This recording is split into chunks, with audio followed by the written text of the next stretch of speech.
जी हाँ, मुश्किल में है ईरान और बहुत बड़ी मुश्किल में, क्योंकि दुनिया की दो बड़ी ताकतें एक को पीसने में लगी हुई हैं।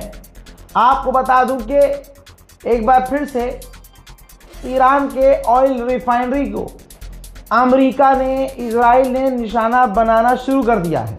अभी कल का ही हमला ईरान झेल कर संभला था कि एक बार फिर से ईरान के ऑयल रिजर्व पर और टैंकरों पर और ऑयल फैक्ट्रीज पर, जहां पर ऑयल रिफाइनरी है, वहां पर तबाही मचा दी है इजराइल ने। कुछ मंजर और हैं, बिल्कुल लाइव देख लीजिए।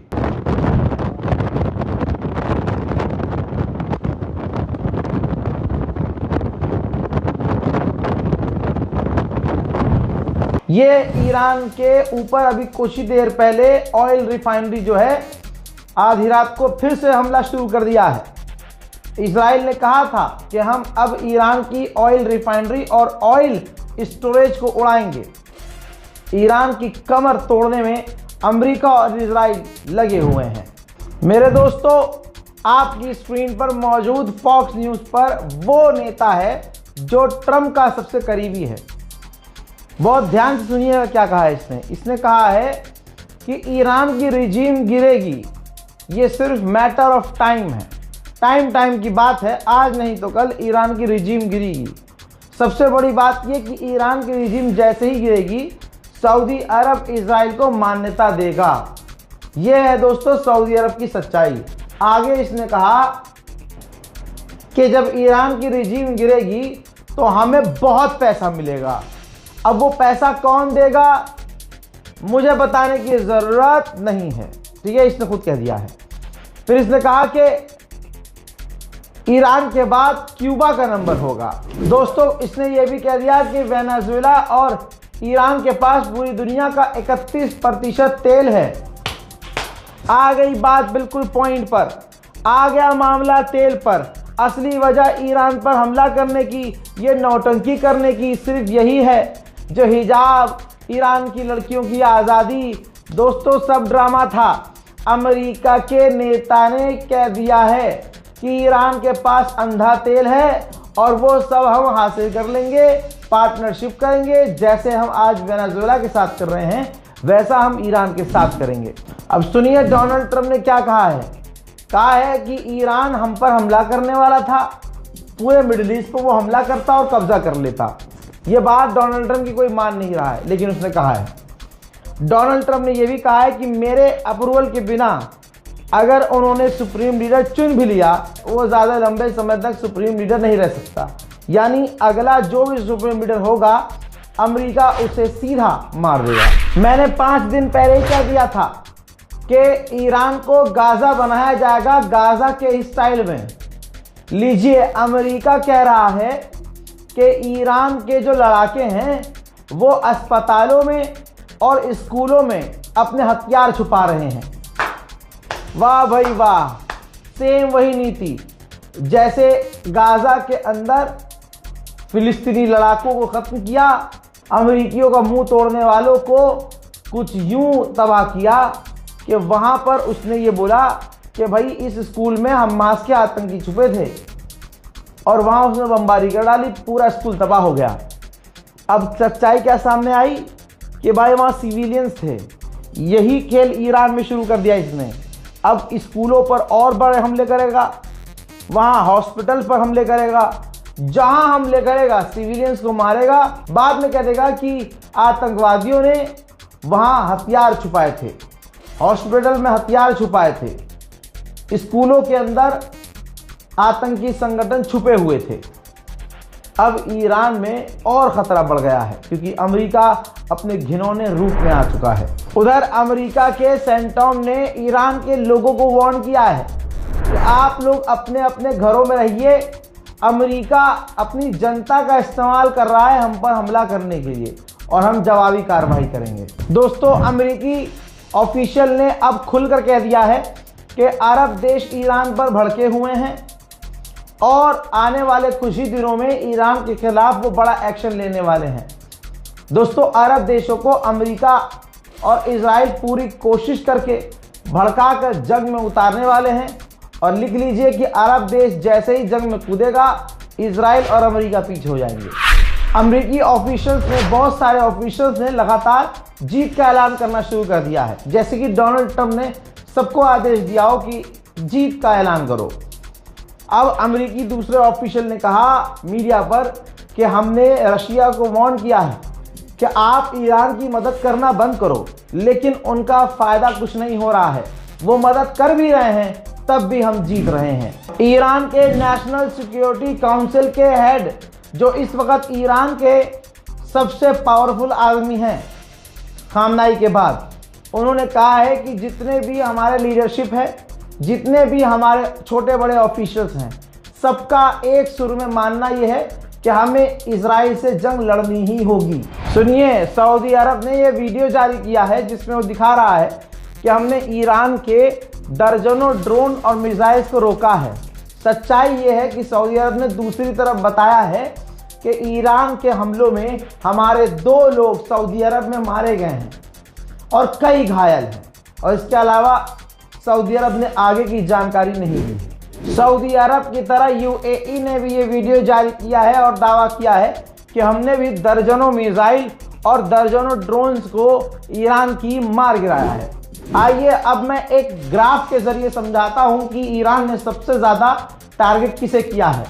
दोस्तों, यूएई में सबसे ज्यादा हमले किए हैं ईरान ने, यूएई पर। जी हां दोस्तों, 42% यूएई पर हमला किया है, 20% इजराइल पर, 16% कुवैत पर, फिर बहरैन, फिर सऊदी अरब। इसी तरह से सबसे कम अजरबैजान और तुर्की पर हमला हुआ है। यानी यूएई को ईरान ने बहुत बुरी तरह से रगड़ा है। ब्रिटेन के प्रधानमंत्री ने डोनाल्ड ट्रंप से फोन पर बात की है। बरतानिया और अमेरिका दोनों मिलकर ईरान के खिलाफ ऑपरेशन शुरू करने वाले हैं। जरा दुनिया देखे, एक तरफ अकेला ईरान है और एक तरफ सारी दुनिया की बड़ी ताकतें उसके खिलाफ एक हो रही हैं। यहां तक कि आप देखिए, जिनको आप दिन रात सलाम करते थे, अरब पूरी तरह से ईरान के खिलाफ अमेरिका और इजराइल आले यहूद के साथ है। ईरान ने भी ये वीडियो जारी कर दिया है, जिस वीडियो में देखा जा सकता है कि स्कूल पर बमबारी हो रही है और वीडियो के अंदर साफ नजर आ रहा है कि अमेरिकी मिसाइल्स आकर स्कूल पर, यानी वो जो हॉस्टल था, उस पर गिरी हैं। उधर इराक ने अपना 70% ऑयल प्रोडक्शन बंद कर दिया है। 70%, क्योंकि अगर तेल वो प्रोड्यूस कर भी रहा है तो वो निकाल नहीं पा रहा मुल्क से बाहर। तो दुनिया में तेल के दाम तेजी से और मुन्ना बढ़ने वाले हैं। हजरात, अब जो भारत की गुलामी है मोदी की गुलामी पर एक बार फिर से अमेरिका ने मूता है और कहा है कि रशिया के लिए हमारी पॉलिसी चेंज नहीं हुई है। और इस वीडियो के अंदर अमेरिकी ट्रंप का ऑफिशियल कह रहा है कि हमने भारत को लंबे समय के लिए परमिशन नहीं दी है, हमने बस छोटे से समय के लिए बहुत कम तेल लेने के लिए रूस से परमिशन दी है।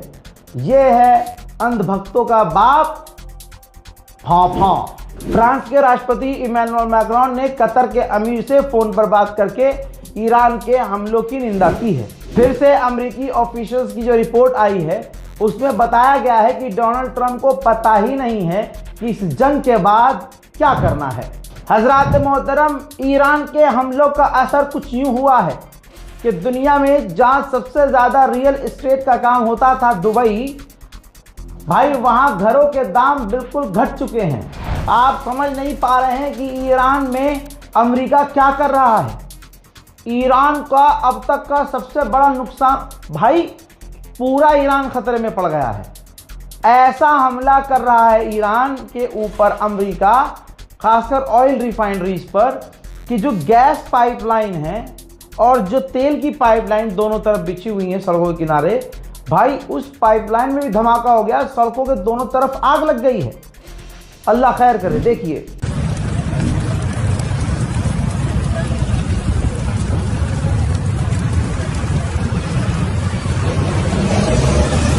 अब सवाल यह है कि वो ईरान में अभी 3 दिन पहले तक लोग जो साबित कर रहे थे कि ईरान में कुछ नहीं है, ईरान में शांति है, अबा कबा अम्मामा लगाकर दुनिया को साबित करने में लगे हुए थे। ये देखिए ईरान में कुछ भी नहीं हुआ है, यहाँ सब कुछ सही है। ये भारत का मीडिया और जर्नलिस्ट जो लोगों को डरा रही हैं, अब घोप घोप हो रहा है। शर्म आ रही है थोड़ी सी? आ रही है शर्म मौलाना साहब? नहीं आ रही होगी। अब रोएंगे सामने आ गया, हद हो गई। मुझे ये समझ में नहीं आ रहा है इस जंग में कि झूठ क्यों बोला जा रहा है, मतलब छुपाना क्यों? अगर हमारा नुकसान हो रहा है तो भाई हम रोए, एक्सेप्ट भी करें, नुकसान, जंग में नुकसान होगा ही, और अगर हमारी कहीं जीत हुई है तो खुशी खुशी बताएं भी। बहुत सिंपल फंडा है मेरा भाई, लेकिन बहुत सारे लोगों का दोगला फंडा है। ईरान पर इतना बड़ा हमला हुआ है कि IRGC की 50 स्टोरेज साइट पर हमला किया है, और जो ईरान का अंतरिक्ष प्रोग्राम है उस साइट पर भी अमेरिका ने, इजराइल ने हमला किया है। उधर IRGC ठंडा नहीं पड़ा। IRGC ने कहा कि पिछले 24 घंटों में हमने मिडिल ईस्ट में 4 अमेरिका के थर्ड एयर डिफेंस सिस्टम को तबाह कर दिया है। भाई चाइना कितना एडवांस है। कहा जा रहा है कि चाइना ईरान की मदद कर रहा है, और चाइनीज सैटेलाइट इतने खतरनाक हैं कि सैटेलाइट फोटो होती है ना भाई, ये सैटेलाइट लाइव सैटेलाइट पर नजर रख रहा है, लाइव सैटेलाइट से बेस पर नजर रख रहा है। जैसे हम CCTV कैमरा में, कहीं कैमरा लगा होता है CCTV, तो हम अपने मोबाइल में CCTV कैमरा खोल के लाइव देखते रहते हैं ना, बिल्कुल लाइव नजर आता है। भाई साहब चाइना की टेक्नोलॉजी देखिए। ये कोई अमेरिका का बेस है, किस जगह का है खुलासा नहीं हुआ है। अमेरिका के बेस पर भाई आप देखिए मूवमेंट नजर आ रही है, लाइव रिकॉर्डिंग है, सैटेलाइट से हाई क्वालिटी अंतरिक्ष में कैमरा है, और ये धरती पर इतना क्लियर विजुअल रिकॉर्ड कर रहा है। और वहां जो जहाज उतर रहे हैं, टेक ऑफ कर रहे हैं, जो जहाज वहां खड़े हैं, जो टैंकर फाइटर जेट खड़े हैं, भाई उसको ये बॉक्स में मार्क कर रहा है। सिर्फ बॉक्स में मार्क नहीं कर रहा है, जो मूवमेंट हो रही है उस बॉक्स के अंदर आप देख सकते हैं कि उसको ट्रैक कर रहा है कि हाँ भाई ये कोई चीज़ है, ये आगे पीछे हो रही है, उड़ रही है, लैंड कर रही है। ये चाइना की टेक्नोलॉजी आप देखिए। ईरान में अब वो वक्त आ गया है कि ईरान की औरतों ने अपने मुल्क के दिफा के लिए, अपनी ज़मीन के लिए, अपने वतन के लिए हथियार उठा लिया है। अब जो ये प्रदर्शन हो रहा था, अब वहां की महिलाओं तक ने कफन पहन लिया है। अल्लाह अकबर, अल्लाह ईरान की मदद करे। दोस्तों ईरान के लोगों ने कफन पहन लिया है और हथियार उठा लिया है। ईरान के विदेश मंत्री से अमेरिकी टीवी चैनल के एंकर ने बहुत सटीक सवाल पूछे इंफॉर्मेशन निकालने के लिए। जैसे पत्रकार ने पूछा कि क्या इस जंग में रशिया आपकी मदद कर रहा है, तो ईरान के विदेश मंत्री ने कहा कि ईरान और रशिया का मिलिट्री कॉपरेशन कोई नया थोड़ी है, बहुत पहले से मिलिट्री कॉपरेशन है और दुनिया के सामने है, अभी भी है। अब अमेरिकी पत्रकार ने फिर से पूछा कि ये बताइए क्या सच में रशिया आपकी मदद कर रहा है अमेरिका की फौज को ट्रैक करने में? तो फिर इन्होंने कहा कि रशिया और ईरान की दोस्ती बहुत पुरानी है, बहुत गहरी है, दोनों एक दूसरे का साथ देते हैं बड़ी चालाकी से। फिर उसके बाद दोबारा पत्रकार ने पूछा कि क्या रशिया आपकी अमेरिका के खिलाफ मदद कर रहा है? तो उन्होंने कहा कि रशिया ईरान की काफ़ी अलग डायरेक्शन में मदद कर रहा है और बहुत सारी चीज़ें ऐसी हैं जिसकी जानकारी अभी मुझे नहीं है। बिल्कुल चालाकी से ईरान के विदेश मंत्री बाल बाल बच गए। मेरे दोस्तों यहाँ पर एक बहुत बड़ी बात कही उन्होंने, कहा किसी सवाल पर कहा कि हमारी मिसाइलों की रेंज 2000 किलोमीटर से कम है, हम दुनिया के लिए ख़तरा नहीं है। बाकी रही आपके इस सवाल की बात कि अमेरिका और इजराइल ज़मीनी हमला करेंगे और ईरान की ज़मीन पर उतरेंगे, तो हमारे बहादुर शेर इस दिन के लिए तैयार हैं और वो इंतज़ार में हैं कि अमेरिका से आमना सामना हो, वो उनसे लड़ेंगे। अमेरिका का एयरक्राफ्ट करियर ध्यान से देखिए, ये बारीक सा रास्ता है, ये स्विस कनाल है। स्विस कनाल से आगे होता हुआ बिल्कुल सऊदी अरब के पास आकर तैनात हो गया है। IRGC ने कहा है कि उन्होंने हमारे इंफ्रास्ट्रक्चर पर हमला किया है, ऑयल प्रोडक्शन पर हमला किया है, तो अब हम अपनी लिस्ट बढ़ा रहे हैं कि हम अमेरिका के और एसेट्स पर हमला करें और अमेरिका के नए नए लोकेशंस पर हमला करें। डोनाल्ड ट्रंप के खिलाफ अमेरिका में ही बवाल होना शुरू हो चुका है। अमेरिका के अंदर एक सेनेटर ने पार्लियामेंट में खड़े होकर कहा कि अमेरिका और इजराइल ने, ट्रंप की गवर्नमेंट ने किसी राष्ट्रपति प्रधानमंत्री को नहीं मारा, वहाँ के एक रिलीजियस लीडर को मारा, और अब वो आदमी पूरी दुनिया में शहीद कहला रहा है और हमारा बिलियंस ऑफ डॉलर रोज का खर्चा हो रहा है। और ये जंग किसके लिए है किसी को नहीं पता, और अमेरिका का यानी हमारा लगातार नुकसान हो रहा है। हज़रात मोहतरम, 9 मार्च कल का दिन याद रखिएगा, दोपहर 1 बजे ईरान, दिल्ली में ईरान की एम्बेसी में हमने जाना है। जाने के बाद वहाँ कॉन्डोलेंस बुक है जिसमें हम अपना शोक व्यक्त कर सकते हैं। अलाने फलाने शोक व्यक्त करें ना करें, लेकिन हमें शोक व्यक्त करना है।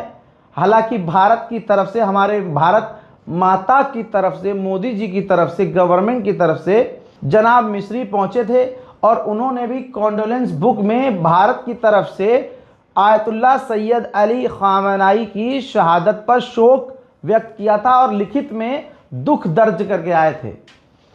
तो भाई, जब जिस गवर्नमेंट से आप नाराज रहते हो, उस गवर्नमेंट ने भी जैसे तैसे कॉन्डोलेंस बुक में जाके अपना दुख दर्ज किया, तो दिल्ली का मुसलमान चुप क्यों है भाई? बहाना होगा आपके पास, अरे रोज़े में कहाँ जाएं, अरे यार रज़ा भाई यार काम था मुझे यार, वहाँ जाना था यार। अल्लाह अकबर। अरे भाई, फिर ये जो ऑनलाइन आप दुख जता रहे हो, मतलब ऑनलाइन ही मोहब्बत है। इस्लाम की ये इतनी बड़ी जंग अपनी आंखों से देख रहे हैं और ऐसे में ईरान का सबसे बड़ा शेर शहीद कर दिया गया, बल्कि यूं कहूं कि हम सबके लिए जो आइकन था उसको कत्ल कर दिया धोखे से। और हम बात कर रहे हैं ऑनलाइन बड़ी बड़ी, हम जा नहीं रहे हैं। जो ये दिल्ली में नहीं रहते उनकी तो कोई बात नहीं, लेकिन दिल्ली में मैं मानता हूं जो दिल्ली के मुसलमान हैं वो इतने पत्थर दिल नहीं हैं कि वो 1 घंटा निकाल कर ईरान एम्बेसी ना पहुंच सकें, लेकिन नहीं पहुंच रहे। 2 दिन निकल चुका है, कल आखिरी दिन है। मेरी मुलाकात इंशाल्लाह 1 बजे दोपहर में आप लोगों से वहीं होगी। वहीं हम साथ में इंशाल्लाह कॉन्डोलेंस बुक में अपना दुख व्यक्त करेंगे और ईरान के लोगों को वहाँ यकीन दिलाएंगे कि हम भारत के मुसलमान आपके साथ हैं इस दुख में। फिलहाल के लिए इस रिपोर्ट में इतना ही। जय हिंद।